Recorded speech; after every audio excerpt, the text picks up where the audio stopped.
સચ્ચિદાનંદ ભગવાનની જય.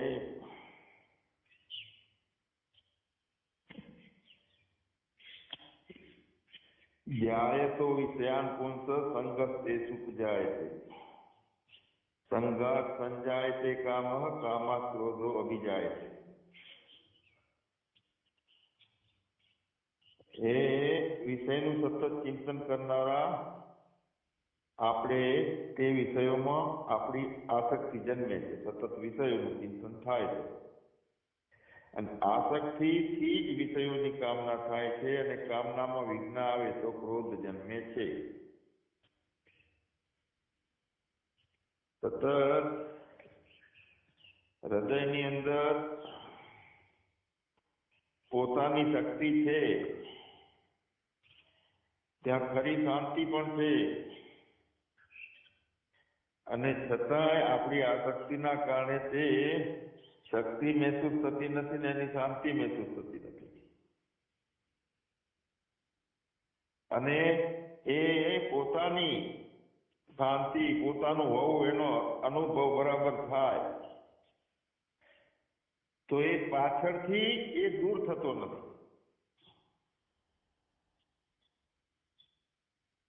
હવે અનુભવ કેવા પ્રકારનો છે કે દૂર નથી થતો ને આપણું તો સંસારમાં પાછું રમવાનું ચાલુ થઈ જાય છે પણ અનુભવ દૂર નથી થતો. કોઈ મામલતદાર હોય કે કલેક્ટર હોય એ પોતાના છોકરાને જ્યાં રમાડવામાં લાગેલો હોય તો એ છોકરા જેવો બની જાય છે, કાલું કાલું બોલે છે. પણ છતાંય મામલતદાર હોય કે કલેક્ટર હોય તો એને મામલતદારપણું અને કલેક્ટરપણાનું જ્ઞાન કઈ ભૂલી નથી જતો. એ રીતે પોતાની શાંતિનો ખરો અનુભવ થોડી વાર પણ આપણે લઈ લીધો છે તો એ પોતાના સ્વરૂપની વાત જ્યારે જ્યારે સાંભળવામાં આવે છે તો તરત સ્વરૂપમાં જતો રહે. પોતાની શાંતિનો અનુભવ થયો હોય એને એનામાં એના સંસ્કારો રહી જાય છે.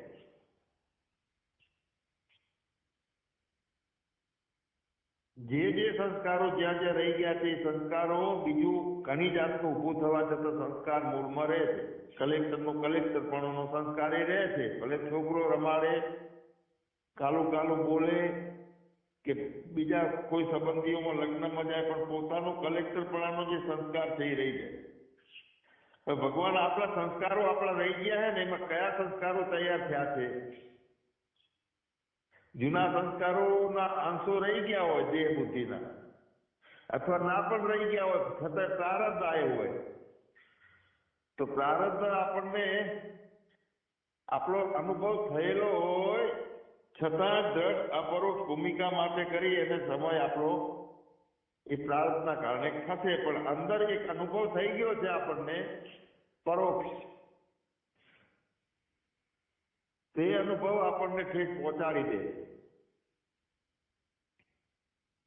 જેમ જેમ આપણો અનુભવ વધતો જાય છે પોતાનો એમ એમ શાંતિ વધતી જાય છે, નિર્ભયતા વધતી જાય છે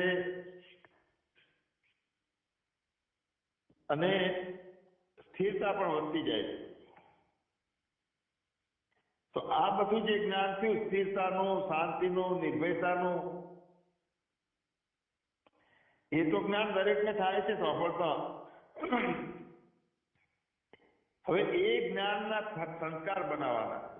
જેટલું આપણે સારું સાંભળ્યું છે એના સંસ્કાર ક્યારે બને છે તો એના કોઈ મહેનત નથી કરવાની. એમાં આપણે એ આપણામાં આપણે જે સાંભળ્યું છે એમાં શ્રદ્ધા કરવાની છે ફક્ત. એટલે શું થાય? ભગવાન એ શાંતિ, એ સ્થિરતા, એ નિર્ભયતા જે છે તો એ આપણું ઊંડાણ અને વ્યાપકતા બંને વધારે છે, નિષ્ઠા વધારે છે. આપણે આ સાંભળીને પોતાનું જે લક્ષ્ય કર્યું હોય ને એ આપણું ધીરે ધીરે ઊંડાણ વધતું જાય અને જેમ જેમ વ્યાપકતા વધતી જાય છે, ઊંડાણ વધતું જાય છે એમ એમ નવી નવી શક્તિઓ આવતી જાય છે.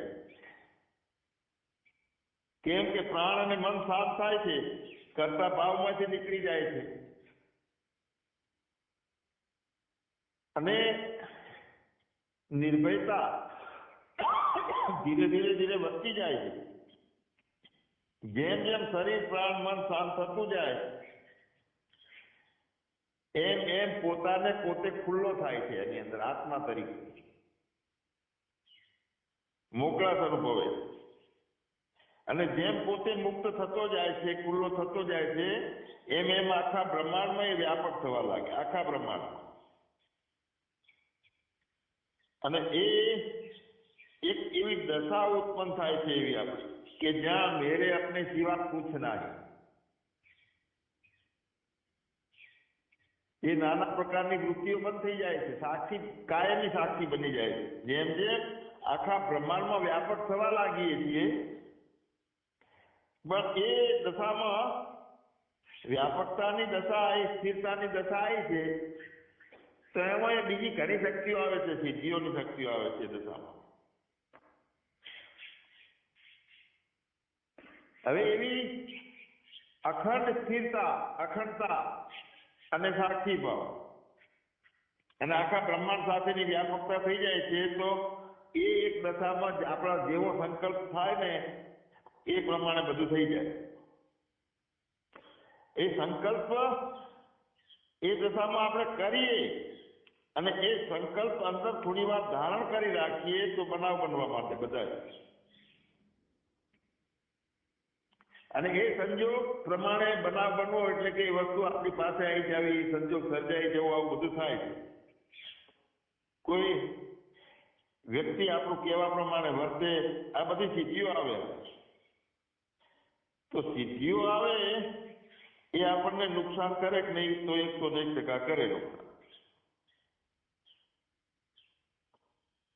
તો એ દશા જે છે, દશામાં કાંઈ માગવું નહીં, કોઈ સંકલ્પ કરવો નહીં.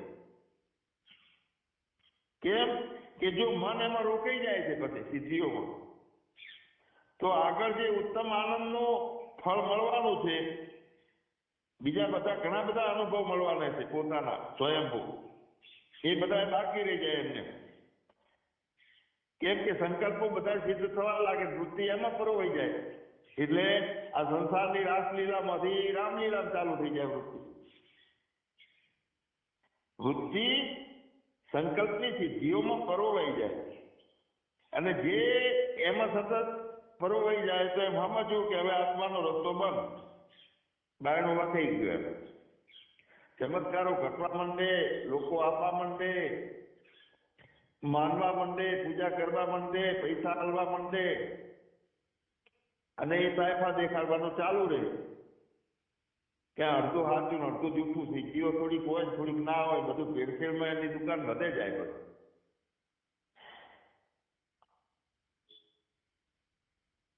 સિદ્ધિઓ આ સંસારનો મોહ છોડવો છે ને, એ તો હોયલો છે, કારણ કે દુઃખ હાલે છે ને એટલે તરત છૂટી જાય સંસારનો મોહ. પણ સિદ્ધિઓ સુખ હાલવાનું ચાલુ કરે છે ને, એટલે એ સિદ્ધિઓનો મોહ છોડવો કાઢો મુશ્કેલ છે.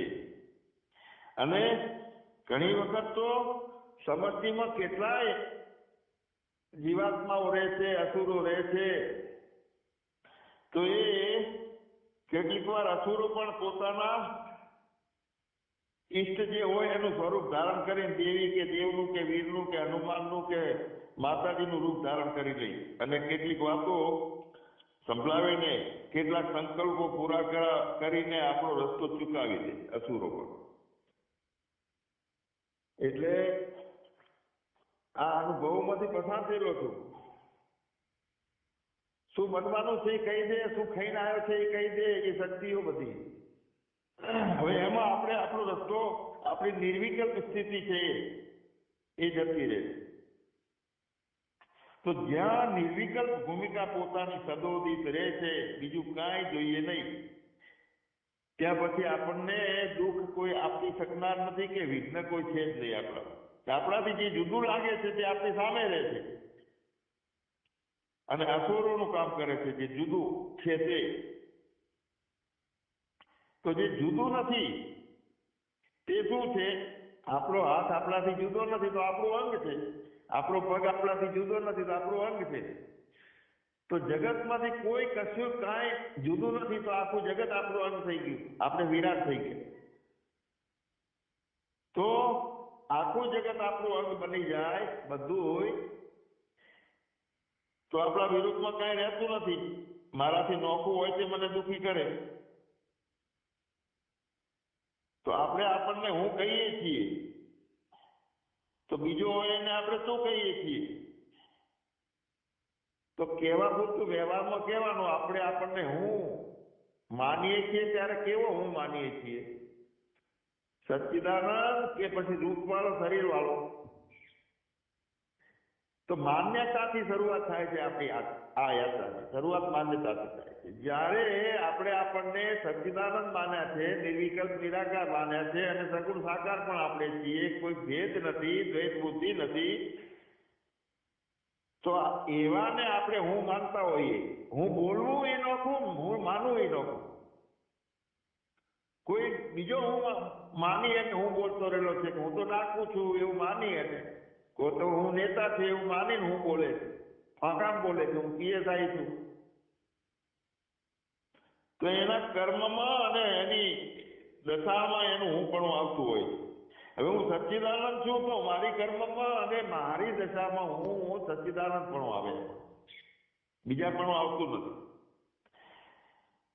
તો પછી બીજાને ભલે તું કહીએ, જ્ઞાની બીજાને તું કે, ત્રીજાને તે કે, પણ બધાને હું માને. માનવાનું હું બધાને, અને ખરું હું છે તે માનવાનું. જ્યાં સુધી ખરું હું ને જાણ્યા નથી ત્યાં સુધી બીજાને હું આપણે માની શકતા નથી. બીજું લાગે. તો આપણે કોઈને તું કહીએ તો તે આપણને તું કે છે, પણ આપણું ખરું કોણ? હું.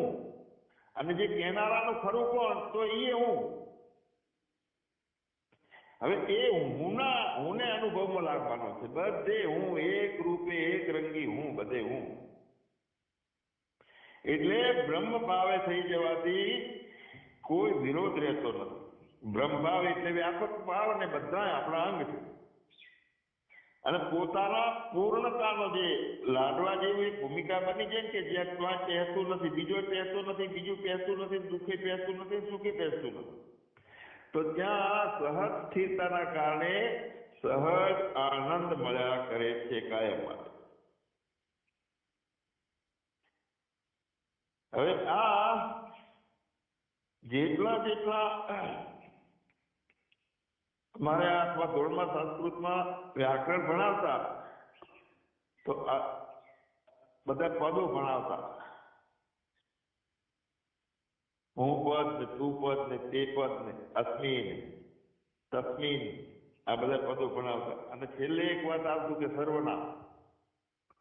એટલે જેટલા હું, તું, તે, તારું, તેનું, મારું, બીજાનું બધા પદો છે, પણ સર્વનામ બધા નામો છે. નામ ઉપર પદની આરોપ કરેલો છે. બધા સર્વનામ છે. તો હુંથી શરૂ થઈ અને સર્વમાં બધાનો અંત. સર્વ એટલે બધાનો અંત અને બધાનો એક રે. તો વ્યાપક બ્રહ્મ એક અવિનાશી, સતચેતન ઘન આનંદ રાશિ.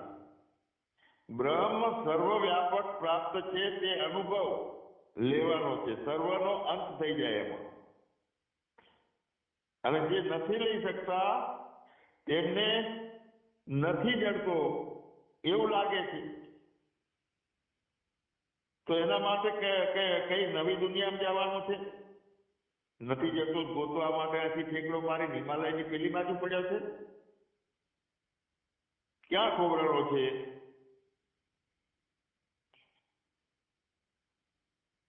એ પણ થાય છે. અને બીજું આપણને હજુ સુધી અંદર ને બહાર, અંદર બહાર એવું જે દેખાય છે, પણ હકીકતમાં બરાબર જોવાનું. એટલે કે અંદર બહાર એક રસ જો ચેતન ભરપૂર, વિભુ નભ સમ સૌ બ્રહ્મ હે, નહીં ને રે નહીં દૂર. અંદર અને બહાર બે નોખું થાય છે. તો નોખું નોખું એટલે દ્વૈત થયું, ખંડ પડી ગયા, તો અખંડ વસ્તુનો અનુભવ નથી રહેતો. ખંડવાળી બુદ્ધિની માન્યતાઓ થઈ ગઈ તો બારે નોખું ને અંદરે નોખું. તો અખંડ એક વસ્તુ અનુભવમાં રહેશે અને એનો આનંદ મળ્યા કરશે. તો ક્યારે કે અંદર બાર જેવું ક્યાંય ના માનીએ તો સર્વ સર્વ સર્વ આત્મા, સર્વમાં હું, તો એ પોતાની સ્થિતિ આખી બની ગઈ. એમ આ છેલ્લી કક્ષા છે, પોતાની સ્થિતિ. બધા કરતા ઊંચી આપણું આ સ્ટેશન આવી ગયું, સ્ટોપ પ્લેસ આવી ગઈ. તો હવે એમાં નથી બનતું તો શું કરવાનું? આત્મામાં શ્રદ્ધા રાખવાની. બીજા બધામાં શ્રદ્ધા થોડીક શરૂઆતમાં રાખવી હોય તો તોડવાની. મતલબ એક જ શ્રદ્ધા. આત્માનું કેવું સાંભળવાનું? આત્માનંદનું નહીં, આત્માનું. આત્માનંદ નોખો. મન જે છે એક ક્ષણિક ઉભો થઈ જાય છે, એ ભમે છે, ભમાડે છે. એટલે મન ઉપર આપણે વિશ્વાસ કરીએ છીએ, પોતાના ઉપર નથી કરતા. પોતે એટલે નિર્વિકલ્પ, જ્યાં તન સ્થિર, મન સ્થિર, નુરત સુરત બધું સ્થિર. શરીર નથી, કાંઈ નથી, મેરે અપને સિવા કુછ ના. હવે એની અંદરથી જે ઈચ્છા ઉભી થઈ છે તે મન છે. તો મનને પોતાને નોખું પાડવાનું છે. તો નોખું છે જ એવું માનવાનું ચાલુ કરો, અને કાંઈ છે જ નહીં આ બીજું માનવાનું ચાલુ કરો. મારા સિવાય કાંઈ નથી આ ત્રીજું માનવાનું ચાલુ કરો. એટલે એનો સંસ્કાર બનાવવાનો. સતુ દીર્ઘકાલમ નૈરંતર્યમ સંસ્કારાર્થ સેવિતો દ્રઢભૂમિ. નિરંતર લાંબા સમય સુધી આ અભ્યાસ કરો અને પોતાની ભૂમિને દ્રઢ કરો, એટલે કે સંસ્કાર એને લાવો. અને પોતાના ઉપર શ્રદ્ધા એટલી દ્રઢ કરવાની છે કે ભૂલે ચૂકે બીજું સારું છે ને સાચું છે એટલે ભવાટાવી પડવાનું આવતું જ નથી. શ્રદ્ધા કરવાની એટલે અત્યારે તો બધા ગુરુઓ એમ કહે છે કે અમારા ઉપર શ્રદ્ધા કરો તો પાર આવશે. ભાઈ શરૂઆતમાં કરો ભલે થોડી, પણ મુખ્ય શ્રદ્ધા બધેથી ઉપાડી જ જાય પોતાનામાં નાખવાની છે કે આ રહ્યો હું, બીજો કોઈ નથી એમાં. અને પોતાના ઉપર શ્રદ્ધા રાખનારને કદી દુઃખે નથી, નિરાશાએ નથી, કઈ ગોતવાનું નથી રહેતું.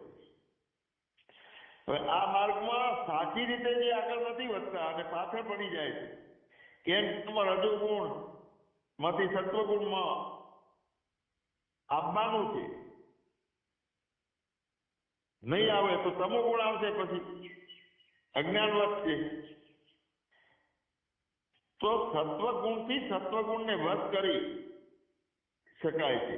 રજોગુણથી સત્વગુણને, છેલ્લે તો સત્વગુણને વશ કરવાનો છે ને, એને જે તો શું હાલવાનો. તો એ દશામાં પોતાનું જે હોવું છે એ સાક્ષાત અપરોક્ષ અનુભૂતિ થાય છે. અપરોક્ષ, અપરોક્ષતાના ઘણા અર્થો છે. બધામાં અપરોક્ષ મિથ્યા પરોક્ષ હોય છે. મિથ્યા પરોક્ષ, પછી પરોક્ષ સત્ય. અત્યારે આપણે જેટલા મોટા ભાગના વ્યક્તિઓ પોતાને પોતે જે નામ દે, રૂપ ને દેહધારી માને છે, તે અપરોક્ષ અજ્ઞાનથી માને છે. સાક્ષાત અજ્ઞાન છે. તો અનાત્મ પદાર્થો જે છે એના તરફ જતી વૃત્તિ હરુપાનની લાઈન ખેંચી લાંબી પડતી હોય ને, તો તે પરિપૂર્ણ દશા નથી, પણ નિધિ હાંસલ કરવા માટે એવું કરવું. પરિપૂર્ણ ભૂમિકામાં તો કશું કઈ વૃત્તિને બળાત્કારથી ખેંચીને પોતાના લાવવાની જ નથી. વૃત્તિ રહેતી જ નથી, સંસ્કારો બદલાઈ જાય બધા. તો મહેનત કરી અને અભ્યાસ માટે વૃત્તિને પોતામાં ખેંચીને લાવીએ, પાછો અભ્યાસ બંધ થઈ જાય એટલે વૃત્તિ પાછી જતા રહે જગતમાં, અને વચ્ચે વળી પાછું એ માનવા માંડે, પાછું એ માનવા બીજું કોઈ આવે તો બીજા ભેગો દોરાઈ જાય, બીજા પૂરો. અવિવેક જે છે એ પછી અધૂરો રહી જાય. વિવેક ના થાય, વિવેક અધૂરો રહી જાય. એટલે અનાત્મ પદાર્થોમાં પાછી વૃત્તિ ભટકવા લાગે છે. પછી કહે છે કે અમે તો 25 વર્ષથી સાંભળીએ છીએ, ગુરુમુખી છીએ, આટલા મહાત્માઓને સેવ્યા છે, તો રમો હજુ રામલીલા. આમનો કેટલી રમવી છે, ક્યાં ભૂલ થાય છે જુઓ ભગવાન. મહેનત કરી લાંબાની વૃત્તિ પોતાનામાં એ જ્યારે શ્રદ્ધા નથી પોતાનામાં, એટલે જ્યારે પોતાનામાં શ્રદ્ધા થઈ અને સંસ્કાર બની ગયો પોતાના હોવાપણાનો, તો ભલે પ્રારબ્ધ આડાવડું હોય તો વાર કરાવે, બાકી એ દુર્ગતિ થતી નથી. એ તદ્રુપ સ્થિતિ આવે જ છે. સંસ્કાર આપણો એનો ટકાઈ રાખવાનો છે. કલેક્ટર હોય તો ભલે છોકરા રમાડે કે લગ્નમાં જાય, પણ કલેક્ટરપણાનો સંસ્કાર છે ક્યાં જવાનો? તો પ્રારબ્ધમાં જાય, બીજામાં જાય, ત્રીજાને સાંભળે, પણ સંસ્કાર ક્યાંય નથી જતો, નથી આવતો, એવો બનેલો છે તો એનું કાંઈ ફેર પડવાનો નથી.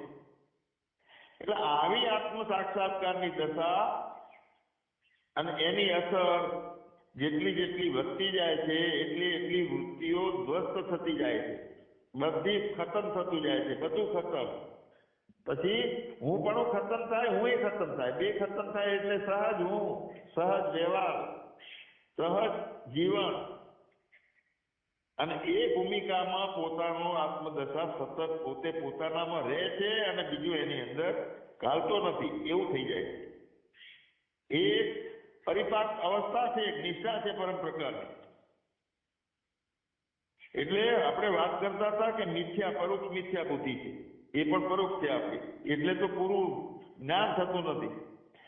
શાસ્ત્રથી, યુક્તિથી અજ્ઞાની પણ વિષયોને મિથ્યા જાણે છે કે આ અમે વિષયોને મિથ્યા જાણ્યા છે, સાંભળી સાંભળીને યુક્તિથી, પણ તે પરોક્ષ મિથ્યા બુદ્ધિ છે. અને એનાથી અપરોક્ષ સત્યતાની જે ભ્રાંતિ દૂર થતી નથી. અપરોક્ષ મને જ્ઞાન થતું નથી એવી ભ્રાંતિ જે છે ને, ભ્રાંતિ છે ને, તો અપરોક્ષ પોતે છે, છતાંય મિથ્યા બુદ્ધિ સાચા અર્થમાં મિથ્યા બુદ્ધિ થાય તો પોતે અપરોક્ષ સાક્ષાત છે, અને હું અપરોક્ષ સાક્ષાત નથી એની ભ્રાંતિ છે. એટલા માટે કેમ કે મિથ્યા બુદ્ધિ છે, માનેલી છે, ઉપર ઉપરથી માનેલી છે. જેમ છે એમ ઠીકઠાક મિથ્યા કર્યું નહીં આપણે બધું. એટલે શબ્દોમાં રમીએ, બીજો ત્રીજો, મેં આમ કીધું તેમ કીધું, મારું આ સાચું, તારું આ ખોટું, જગતમાં બધું ખોટે ખોટું આવે છે, અને છતાંય બધું સ્વીકાર, મોટું હૃદય રાખી અને આજા દરવાજા ખુલ્લા. હું તું મારા તારાનો સંસ્કાર છે એ નોખું પાડી પાછું નોખું આપણને ખેલ કરાવો. જે રમે છે એ પોતે જ રમે છે, પોતાનામાં જ રમે છે, બાકી બીજો કોઈ નથી. એટલે પરોક્ષ મિથ્યા બુદ્ધિ એ દૂર થાય અને અપરોક્ષ મિથ્યા બુદ્ધિ થાય. આત્મજ્ઞાની બધા પ્રપંચને અપરોક્ષ રીતે મિથ્યા જાણે છે. જેને જ્ઞાન છે બધા પદાર્થો, બધા પ્રપંચો ના કુછ હે, ના હુઆ, ના હોવન હાર, આ શબ્દો 50 વખત સાંભળીએ અને એ શબ્દોને વિચાર કરીને અંદર ઉતારીએ નહીં તો આ એક શબ્દમાં કામ પૂરું થઈ જાય છે. આ એક વાક્યમાં ના હે, ના હુઆ, ના હોવન હાર, તરત જ અપરોક્ષ મિથ્યા બુદ્ધિથી વિષયની જે પ્રપંચમાં જે અપરોક્ષ સત્ય બુદ્ધિ થઈ ગઈ છે ને એ દૂર એનાથી થશે. સાચી રીતે મિથ્યા જગતને માનીએ તો જગતને સાચું માન્યું છે એ ઉડી જાય બધું, મિથ્યા માનીએ તો. એટલે વિષયોમાં સુખ બુદ્ધિ એ પણ આપણને થઈ ગઈ છે અજ્ઞાનના કારણે, સાક્ષાત અપરોક્ષ સુખ બુદ્ધિ છે. તો સત્ય જે છે એ સંતોષ આપી શકે નહીં, કારણ કે સંતોષ તો કરવું અને એનું ફળ મળે તો એનું ફળ મળે ત્યારે સંતોષ થાય છે. અને બધાની લાગણીઓ અનેક પ્રકારની છે, ઈચ્છાઓ અનેક પ્રકારની છે, અંકુશ વગરની છે. તો જે સત્યની સાથે લગ્ન કરે છે તેની સાથે લગ્ન સત્ય કરી નાખે, સત્ય એની સાથે લગ્ન કરે. જે સત્યને વરે છે એને સત્ય વરે. સૂર્યનું પ્રતિબિંબ દર્પણમાં ઝીલાય છે, તો દર્પણ શું છે? પૃથ્વી તત્વ જ છે, માટી જ છે. તો તવીમાં નથી કેમ ઝીલાતું? તો કાળી છે એટલા માટે અરે નવી લાવો તવી. નવી તવીમાં સૂર્યનું પ્રતિબિંબ ઝીલો તો નથી ઝીલાતો, કારણ કે અરીસો છે તે મિરેડ છે, શુદ્ધ છે. આપણામાં પ્રતિબિંબ કેમ નથી પડતું? આપણે મિરેડ થઈ જાઓ ભાઈ.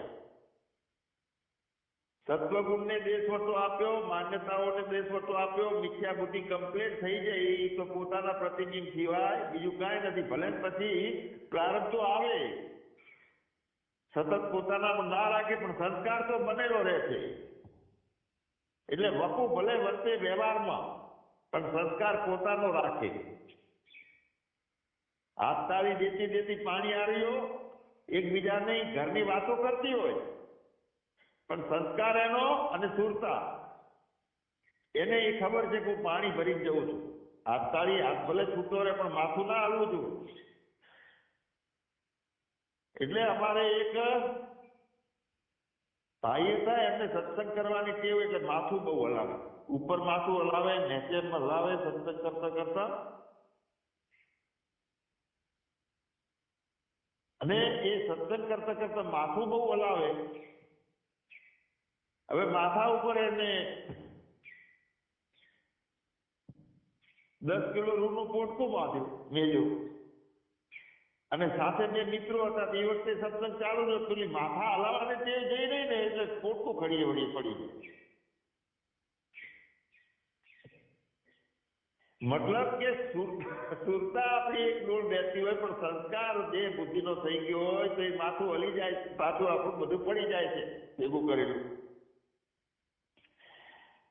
તો સૂર્ય તવીમાં નથી ઝીલાતો અને દર્પણમાં ઝીલાય છે. તો સૂર્યને રાગદ્વેષ છે કઈ કે મારે તવી ખરાબ છે, અરીસો હારો છે? તો એને કોઈ રાગદ્વેષ નથી.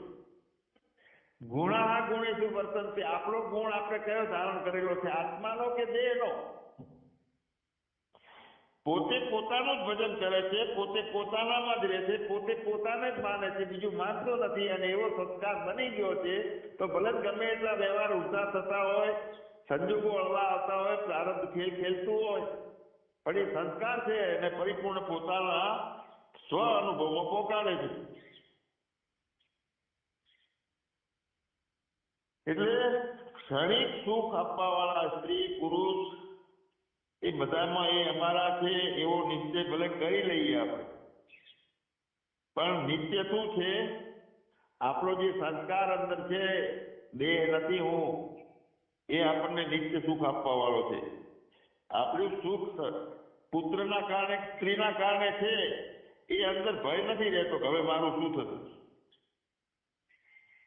આપણા છે એવું માન્યા ખરી, પણ મુખ્ય શું માનેલું છે કે હું દેહ નથી, અને આ બધું મિથ્યા છે. આત્મા છે તે મારો છે, અંદરથી હાથીએ માની. જો એવો નિશ્ચય નથી થતો કે આત્મા મારો છે, અને એના બદલે આ સંસારમાં સંસારી બધા મારા છે એવું માન્યું, તો હવે પોતાની વૃત્તિ ક્યાં જતી રહેશે? આત્મભાવના બદલે જગત ભાવમાં જતી રહેશે. તો સંસારના સગા મિત્રો મળે નહીં તો હવે મજા નથી આવતી, કેવી રીતે રહેવાશે? આ ભોંજગળ ક્યારે બંધ થાય છે કે બીજાને માન્યા છે પોતાના એ છોડી દેવાના, આત્માને માનવાનું, ખાલી વ્યવહાર માટે પોતાના માને એ રાખવાના. પછી તમારા વગર નહીં ફાવે, આ જગ્યા નથી હારી, આ ઘર બદલવું છે, આ સોફા, આ પડદા બદલવા છે, આવું બધું ચિત્તની ચંચળતાઓ છે. આ કોને રહે છે? બીજું હારું માન્યું છે એટલે હારું હારું હારું હારું હારું લાગે છે બધું. તો પોતે હારો છે એ મટી ગયો.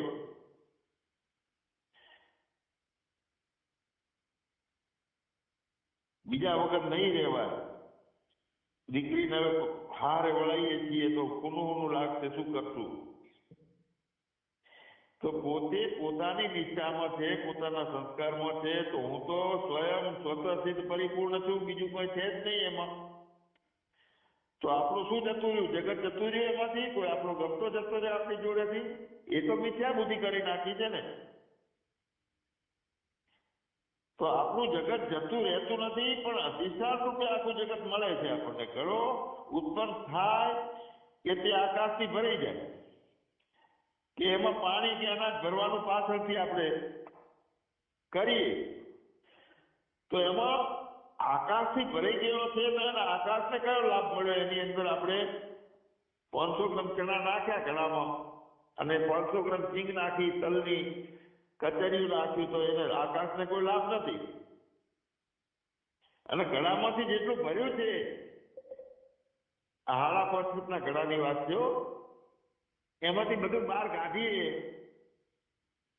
તો આકાશ તો એમનું એમ રહે છે. ઘડામાં નાખીએ તો એમનું એમ રહે છે, કાઢીએ તો એમનું એમ રહે છે. તો હું આમ કરું તો મને આનંદ, આમ કર્યું એટલે મને મજા આવી ગઈ, તો એ બધું કાઢ્યું, નાખ્યું, વળી કાઢ્યું.